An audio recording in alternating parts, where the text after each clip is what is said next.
देखिए जी, component of demand for foreign exchange, आप किन किन हालात में फॉरेन एक्सचेंज की डिमांड करते हो।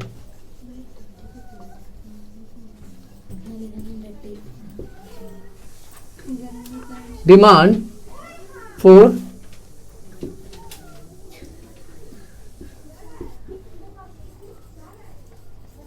Exchange, why is foreign exchange demanded, या फिर फॉरेन एक्सचेंज की डिमांड कर ही क्यों जाती है, हम लोग तो फॉरेन एक्सचेंज की डिमांड क्यों करते हैं। तो भाई क्यों करते हैं, सिंपल सी बात है, फॉरेन कंट्री के किसी भी व्यक्ति को अगर आपको पैसे पे करने हैं ना, तो फॉरेन में करेंसी में ही देना पड़ेगा।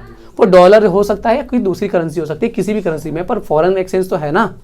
तो अगर बाहर के किसी भी व्यक्ति को अगर पैसे देने हैं तो क्या होगा, फॉरेन करेंसी में ही पेमेंट होगी। ठीक है,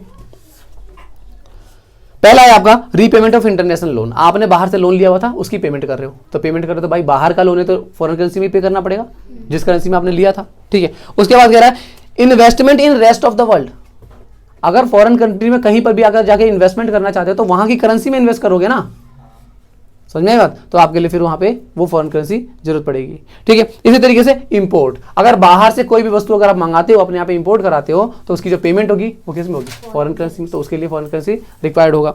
ठीक है, direct purchase approved, directly purchase करना है तो जैसे कोई कस्टमर है, यहाँ पे कोई व्यक्ति है और वो जूते मंगाता है बाहर के कंट्री से, ठीक है, तो उसकी जो पेमेंट होगी वो फॉरेन करेंसी में ही करनी पड़ती है। ठीक है, इसी तरीके से ग्रांट एंड डोनेशन, अगर कहीं बाहर कहीं किसी को ग्रांट देना है या डोनेशन देना है, डोनेशन की तरह होता है, ठीक है, तो ये अगर करना है तो भी आपको उसकी करेंसी में ही करना पड़ेगा।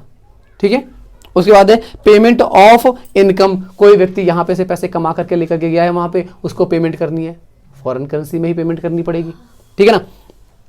और दूसरा है स्पेक्युलेटिव ट्रेडिंग, किसी व्यक्ति को अगर स्पेकुलेशन के लिए जरूरत है, जैसे आपने 100 रुपए का $1 खरीदा और फ्यूचर में उसे 110 रुपए में बेच दिया, तो 10 रुपए कमा लिए, तो ये सब करने के लिए भी तो आपको बार बार डॉलर खरीदने पड़ेंगे, तो आपको डॉलर चाहिए होगा। तो ये सारे के सारे केसेस क्या हैं कि आपको कब कब डॉलर की जरूरत पड़ती है।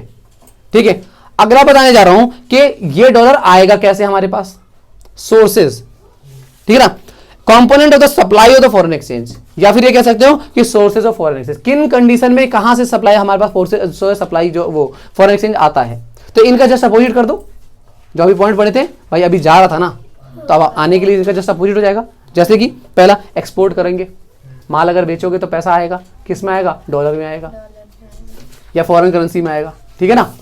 उसके बाद investment from the rest of the world, अगर वर्ल्ड की कोई भी कंट्री अगर आपके देश में अगर इन्वेस्टमेंट करना चाहती है तो ऐसे में भी क्या होगा, फॉरेन एक्सचेंज का ही इस्तेमाल किया जाएगा।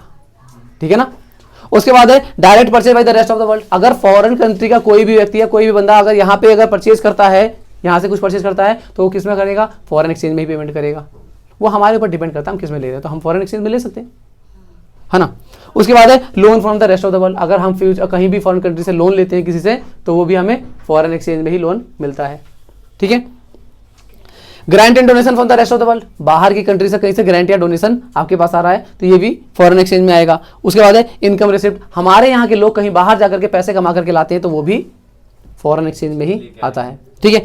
उसके बाद है remittance by the non residence, अगर यहाँ का कोई व्यक्ति है और बाहर जाकर के रह रहा है, वहां पे काम करता है, काम करके पैसे भेजता है, फॉरेन करेंसी में आएगा। दूसरा, अगर बाहर का व्यक्ति यहाँ पर आया है घूमने के लिए, तो फॉरेन एक्सचेंज ही तो लेकर के आएगा, यहाँ पर आके करेंसी चेंज कराता है फिर वो, समझ में आया बात। तो ये हो गया हमारे सोर्सेज। ठीक है।